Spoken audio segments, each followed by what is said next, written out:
With any direction of tribunal. मेरा question ये जा रहा है, इन complying with any direction of tribunal, okay, in complying with any direction of tribunal, ये जब शब्द लिखा हुआ है sir, reduction of share capital में ट्रिब्यूनल ने बोला था तुमने एडवर्टाइज करनी चाहिए। रिडक्शन ऑफ शेयर कैपिटल में क्या बोला था ट्रिब्यूनल ने? एडवर्टाइज करो, न्यूज़पेपर में दो, और तुमने नहीं दिया, क्या पेनल्टी ये लगेगी? In order, in complying with any direction of the tribunal.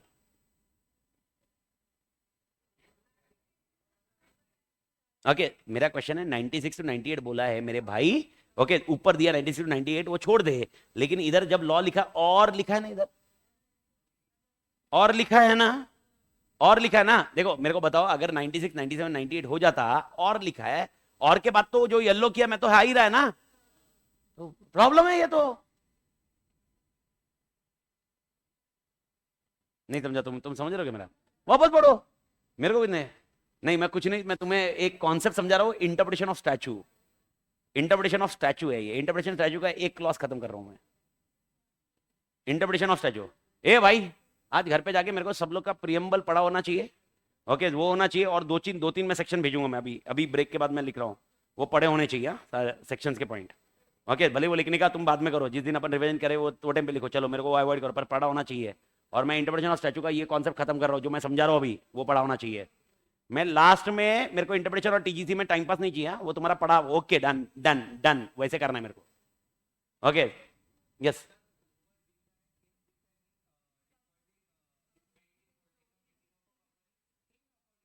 इन, ठीक है, समझ में कुछ आ रहा है? ओके, चलो, अगर ये नहीं लिखा हो तो if default is made in, समझो ये डिफॉल्ट छोड़ दो, ये मैं डिलीट करता हूं, चलो लॉ में करूं मैं, ये डिफॉल्ट क्या? इफ डिफॉल्ट इज 96, 97, 98 और कंप्लाइंग विद डायरेक्शन। फिर 66 में मैंने रिडक्शन ऑफ शेयर कैपिटल बोला, वो भी आता था? नहीं, नहीं आता था, क्योंकि इंटरप्रिटेशन ऑफ स्टैचू यही बोला जाता है।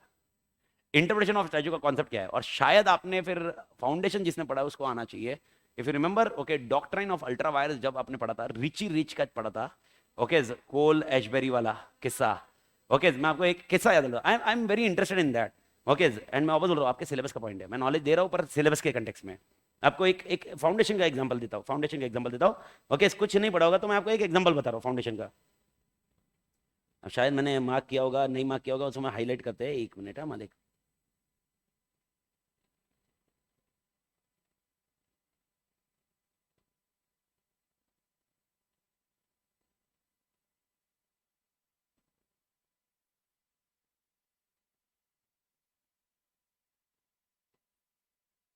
ओके, एक थोड़ा सा समझिए, मेरे को बताइए एमओए में जो लिखा है क्या मेरी वो औकात है? एमओए के बाहर लिखा है वो मेरी औकात नहीं है, ये तो सब लोग जानते हैं। तो एक किस्सा बता रहा हूं, ओके, एक किस्सा क्या है, ओके, ये तुम्हारा सिलेबस नहीं है, फाउंडेशन का है, लेकिन ये तुम्हारे लिए रिलेवेंट है, नहीं ऐसा नहीं है।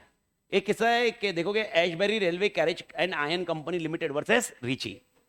अब ये रिची एक बंदा था जो कॉन्ट्रैक्टर था, ठीक है, इसने इस कंपनी के साथ कॉन्ट्रैक्ट किया। अब कॉन्ट्रैक्ट क्या किया इसने, कंपनी के साथ कॉन्ट्रैक्ट किया रेलवे लाइन बिछाने का। क्या बिछाने का? रेलवे लाइन बिछाते ना, रिची रेलवे लाइन बिछा रहा है इस कंपनी के लिए। अब क्वेश्चन था क्या ये कंपनी रेलवे लाइन बिछा सकती है क्या? तो इस कंपनी का एमओए खोला गया। एमओए में अगर आप देखोगे तो एमओए में ये चार चीजें लिखी गई। अब एमओए में देखो, to make, sell, land, hire railway carriages and vegans.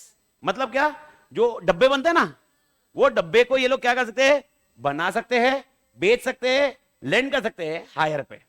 ये समझा?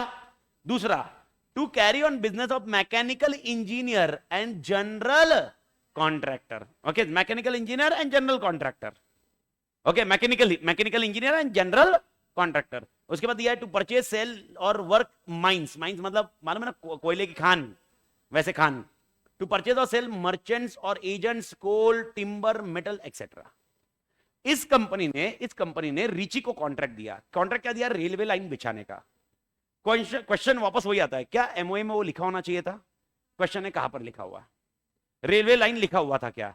नहीं। अब रिची ने ये केस किया, ये कंपनी को समझा, कंपनी ने इसके बाद एसआर पास किया वापस रेलवे लाइन डालने के लिए, लेकिन पॉइंट ये था, आपको आना चाहिए कि कंपनी ने अगर कॉन्ट्रैक्ट कर लिया एमओए के बेस पे, वो बाद में रेटिफाई नहीं हो सकता। गया कोर्ट में केस गया, कंपनी पेमेंट नहीं करी, किसको नहीं करी? रिची को। रेलवे लाइन बिछा के दे दिया उसने, किसके लिए? कंपनी के लिए। कंपनी ने पेमेंट ही नहीं किया। अब कंपनी ने पेमेंट नहीं किया, रिची से पूछा गया, जज साहब ने पूछा, रिची तेरे एमओए नहीं पढ़ा क्या? रिची बोला पढ़ा मैंने। तो बोले तूने एमओए में कहां पर लिखा है कि रेलवे लाइन बिछा सकती है? तो रिची ने बोला कि भाई साहब मैंने ये जब जनरल कॉन्ट्रैक्टर पढ़ा, मेरे को लगा general contractor is general contractor, यानी I can contract generally. General contractor मतलब कॉन्ट्रैक्ट ऑफ रेलवे भी जनरल वर्ड है ना, जनरल मतलब रेलवे लाइन भी तो हो सकता है, कॉन्ट्रैक्टर एनी कॉन्ट्रैक्ट।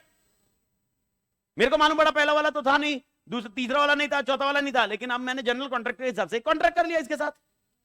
जज साहब ने बोला डोंकी मंकी, जब आप ये कभी पढ़ते हो, ये जब लिखा जाता है एमओए में लिखा हुआ है, कोई भी लिखा हुआ है, कोई शब्द लिखा हुआ है, उसके रिलेटेड कंटेंट को पढ़ो। जनरल कॉन्ट्रैक्टर मतलब ऐसा नहीं कि कोई भी कॉन्ट्रैक्ट ले सकता है, फिर तो क्या लैंड बिल्डिंग का कंस्ट्रक्शन का कॉन्ट्रैक्ट लेगा क्या? General contractor should be read in context of its earlier word, mechanical engineer. Mechanical engineer के साथ वाले जनरल कॉन्ट्रैक्ट है, रेलवे लाइन के जनरल कॉन्ट्रैक्ट नहीं है। ये रीड किया, ये किसने रीड किया? जज साहब ने। ये जज साहब ने जब रीड किया ऐसा, ओके, क्योंकि देखो जज साहब को तो ऑर्डर पास करना था, ओके, क्योंकि भाई रिची का क्या डिबेट था? रिची क्या बोला? जी रिची क्या बोला? जनरल कॉन्ट्रैक्टर में सब आ रहा है नहीं? एवरीबॉडी जनरल कॉन्ट्रैक्टर में सब आ रहा है, ऐसा ही रिची ने बोला ना मालिक। दिक्कत आई पर जज साहब ने बोला भाई साहब ऐसा रीड नहीं करना होता है। तो रिची ने बोला सर आपको कैसे मालूम पड़ा? तो जज साहब ने बोला मैंने इंटरप्रिटेशन ऑफ स्टैच्यू चैप्टर पढ़ा था, इसको बोलते हैं इजस्तम जनरिस। इजस्तम जनरिस, इजस्तम जनरिस मतलब क्या होता है? रूल ऑफ इंटरप्रिटेशन है ये। रूल ऑफ इंटरप्रिटेशन क्या होता है? ओके, आप जिसके साथ कोई पढ़ रहे हो उसको आप उसी के साथ पढ़ोगे, उसको जनरली अप्लाई नहीं करोगे। अगर बोला है मैंने A B C D etcetera, तो इसका मतलब उसमें 1 2 3 भी आएगा क्या? नहीं। जब मैंने ए बी सी डी ई बोला है, एक्सेट्रा बोला है, तो A B C D E F G H I उसके रिलेटेड आएगा। तो जब भी अपन कोई चीज लिखते हैं, एक्सेट्रा लिखते हैं, उसका रिलेटेड वर्ड कॉन्सेप्ट होता है। भारत माता की समझा क्या मालिक? इसको बोलते हैं रूल ऑफ इजस्तम जनरिस। रूल होते हैं, रिलेटरल रूल्स होते हैं। ओके, तो आपका rule of interpretation of statue वाले चैप्टर में एक रूल, ऐसे अपने डिफरेंट रूल होंगे, उसमें से एक रूल है। समझ में आ रहा है? यानी कभी ऐसा कुछ प्रॉब्लम आ रहा है तो भाई जज साहब क्या देखता है? टीजीसीए देखते हैं, नहीं तो इंटरप्रिटेशन ऑफ स्टैच्यू देखते हैं। इंटरप्रिटेशन ऑफ स्टैच्यू में उन्होंने बोला अच्छा पहले हमने रूल ऑफ लिटरल इंटरप्रिटेशन किया, इंग्लिश पढ़ा, इंग्लिश से तो ओके जनरल कॉन्ट्रैक्टर लग रहा है, लेकिन ये मैच नहीं हो रहा भाई। फिर रूल ऑफ इजस्तम जनरिस। अब आप रूल ऑफ इजस्तम जनरिस जिस कंटेक्स्ट में बता रहा था, अब इस कंटेक्स्ट में आप अगर 90 जो आप पेनल्टी वाला सेक्शन लगा रहे हो, पेनल्टी वाला सेक्शन लगा रहे हो, मारने का मन होता है भाई इसको कभी कभी।